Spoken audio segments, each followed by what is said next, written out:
sit for a bit, yeah. Well now, these stories, Minnie Quarter, Jack Biller, T-Bone Slim, where do they come from? Why do I know them? I had this wonderful conversation here this morning with John Driscoll on your oral history project that's going on around Butte, to try to recover as much as possible what it was like, what the real history was here. And that's by talking to the people who lived it and who inherited it. You understand? We moved around a good bit. I never felt like I really had an inheritance when I was growing up. And then I went to high school. I don't know what your experience of high school was. Mine was that in my American history, I learned the history of the industrialists, the generals, and the presidents who didn't get caught. How about you? You know, I got the history of the people who own the wealth, not the history of the people that create it. Right? I didn't get any working class history.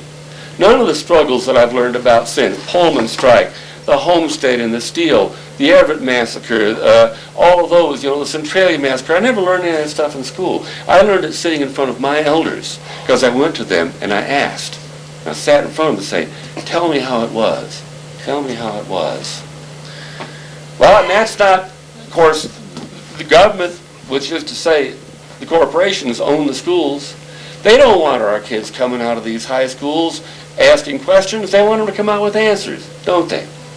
They don't want them coming out with any idea of how to control the conditions of their labor. Isn't that a fact? Because if they had grown up with their own history, our own history, that our people lived, our kin lived, you know, for 200 years, if they had grown up with that, they'd be a lot more pissed off than they are and know exactly who to be pissed off against, too. That's a fact. And they'd know that what solidarity was. They'd know what they were able to do in the forest to force them to put bunkhouses in there. They'd know what they're able to do in the mines by organizing together to get things done together you can't get done alone. They know all about that. But do they? No, they don't. See? And it's up to us to give them back that history. It's up to us. It's through our union locals to become active in the parent-teacher associations. The religious right is kicking our butt, aren't they? You know, they can organize in the schools. They can organize to work their will. This handful of people. Organized labor has got to get into those schools and make sure that our true history is taught to our kids by our teachers in our schools. You all understand that, don't we? It's not just nostalgia. It's not just looking back for entertainment or amusement or even for information. Is to get hard information about how to carry our lives forward, you know? It's like a river. Like a river. People say to me, old friends who say, a good singer back in New York City, good singer, a friend of mine, he says, you sing about the past, you tell stories about the past, you can't live in the past.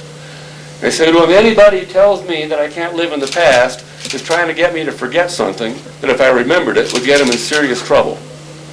Yeah?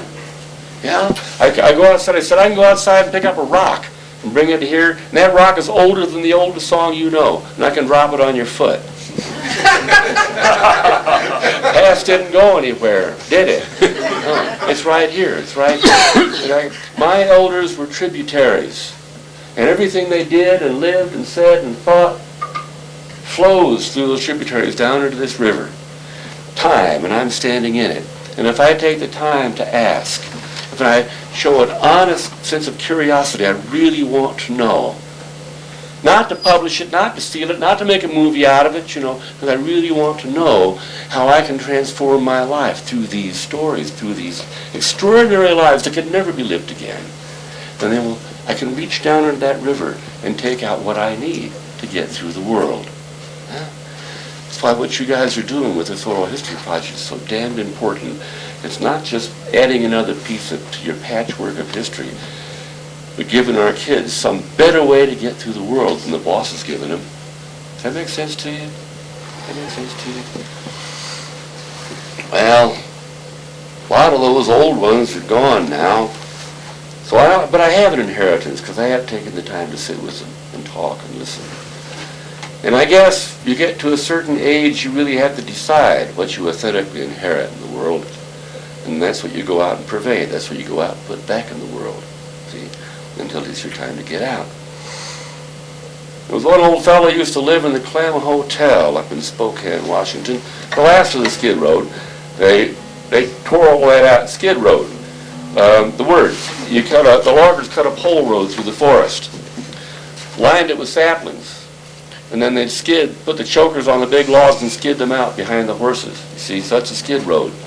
And then the tents, the tent town built up alongside the skid road. The first one was Seattle, Washington, shortened later to Skid Row, which is the oldest part of any town. If you ever want to find the Skid Row in a strange city, start walking downhill. When you can't walk downhill anymore, there you are, because the oldest part of the city is the lowest part, where the railroad could follow the river coming in, you see.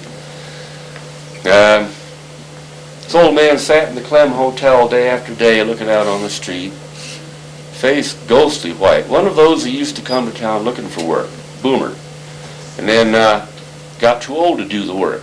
Fetched up on the skids on short money, probably alcoholic, living in these flop houses. I went in and asked a fella at the desk if I could go up and talk to him. You know what the room number was? He said, "Oh, he won't let you in. He's scared of the young jack rollers." There was enough of them. I mean, the young kids, mainly on drugs, who would knock the old poor down for their food stamps or just for their boots, So he said he won't answer your door. He keeps a spike ball handle behind the door to slug you if you walk in. I walked through that parking lot every day, and I'd wave. And I finally got him, so he would just kind of wave, you see. But not much more. Well, now the Clem is gone, and like I say, I don't know where people go. Come on in. Welcome aboard. I'll give you an old tramp, a new tramp poem about that. Kind of about, if I remember it, when your memory goes, forget it.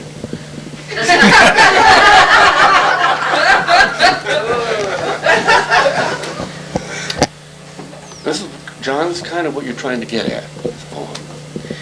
He is propped upright in some last lost corner of his life, waiting the only new thing left to see. He cultivates memories rich and brown like gardens. Hardly 80, his eyes already inward turning, he has banished himself to worlds of fine gray dust. Tonight, wrapped around a chair, he rolls another damp cigarette and sends those blue clouds in their familiar reach into the bag of weathered yarns.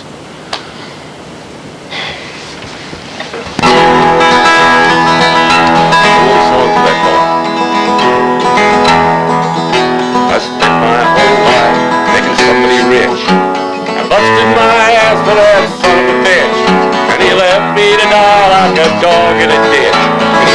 I'm all used up.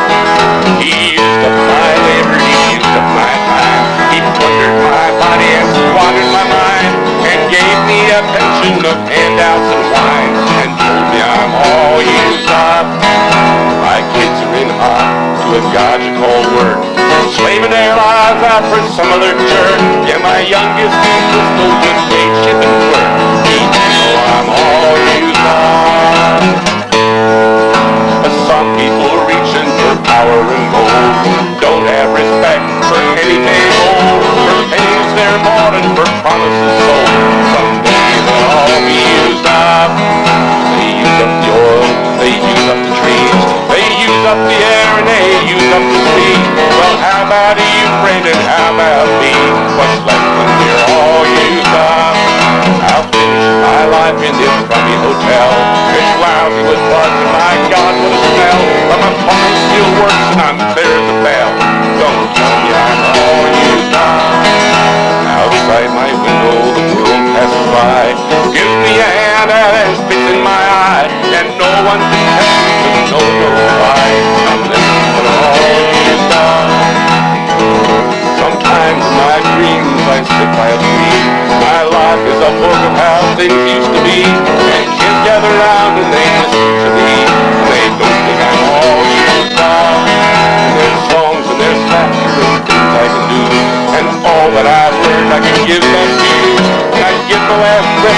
make it come.